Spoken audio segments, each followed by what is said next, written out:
Hi, today's pie is from the Appleby Bakery. Yes, you heard right, the Appleby Bakery in the town of Appleby. Yep, you heard that one right too. Actually, it's Appleby in Westmorland, but I'm going for the town of Appleby. It's even better. So, we've come in here, we've come down towards, we're heading towards Penrith, and we're going to end up in a town called St. Bees, which we're staying for a few days. And Whitehaven is a town just north of that, and Egremont is a town just south of it. And that's where my family originates from, the Appleby line. And so we've come here to do some genealogy. So we've stopped in the way on the town of Appleby. We visited the castle, which is at the top of the hill there, for a quick look. Not your traditional Queen of England type castle, but an old Norman style one. And then we've come into town, and there's the Appleby Bakery here, so we've stopped off for a pie. Now, it's a bit early in the morning, so I'm only having a pie. Sarah's a little bit full from dinner last night. And since they don't seem to have steak and mushroom here, but mince and onion is quite popular, I decided let's use that as our gold standard for while we're in the UK. So here, from the Appleby Bakery, is our apple and mince pie. Is our is our apple and mince pie, or alternatively, it could be our onion and mince pie.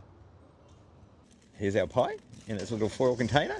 We actually managed to get a hot one. Once again, they have a whole display case of cold pies of all sorts of descriptions. But in terms of hot pies, they only had a couple there. Mince and onion was obviously one. Mince, steak and kidney, chicken and mushroom is also quite popular.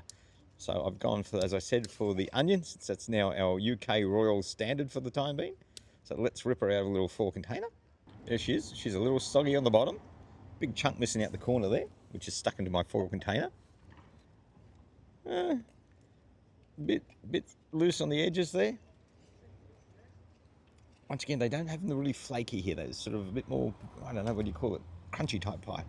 Anyway, let's have a munch. Halfway through my pie, it is soft on the bottom, very crunchy around the edges. Seems to have that sort of shortbread style pastry that we had the other day. Very fine mince. Bit more gravy in this one, but it's not a real thick gravy, but not runny either. Taste the onion in this one a little bit more. It's sweeter than the one we had the other day. Finished my pie. Have to say, quite a yummy pie. The bottom was soft, unfortunately. Not too well joined around some parts of the edges, but that didn't seem to cause me any significant issues. Nice crunchy edge, and the type of pastry they're using here is really quite different to what's at home, and quite tasty, I have to say. Quite enjoy it. The mince was nice quality, it was tasty. It was not runny, not too thick, very fine mince. A bit more onion in this one, I think. It was a bit sweeter than the one we had the other day. Look, overall, I've got two to compare against right now. I have to say the pastry from the other one was much nicer. The mince from this one was much nicer. So I guess given that it's an Appleby Bakery in Appleby, I'm going to give this pie a 5. Otherwise, I probably would have given it a 3. I've been chastised by Sarah, saying that a 3 is only average, and if I liked it that much, I should be at least giving it a 4, just knocking off 1 point because of the soft pastry. All right, because it's an Appleby Bakery in Appleby, it's getting a 5. But technically, it should be a 4. All right, until next time, happy munching.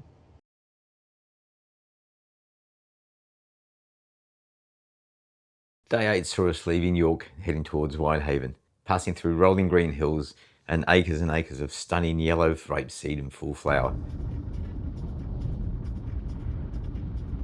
We eventually arrived at our first destination, Appleby in Westmorland. However could we come to UK and not visit Appleby town? Perched on top of the hill overlooking Appleby and Westmorland is the Appleby Castle. It has a long history, first being established in Roman times and then being converted to a stone keep in the late 1100s. It is one of the few Norman keeps that has been fully occupied since its construction. Venturing down the hill, we come across the town of Appleby, a pretty little town, once again with long traditions as a market town.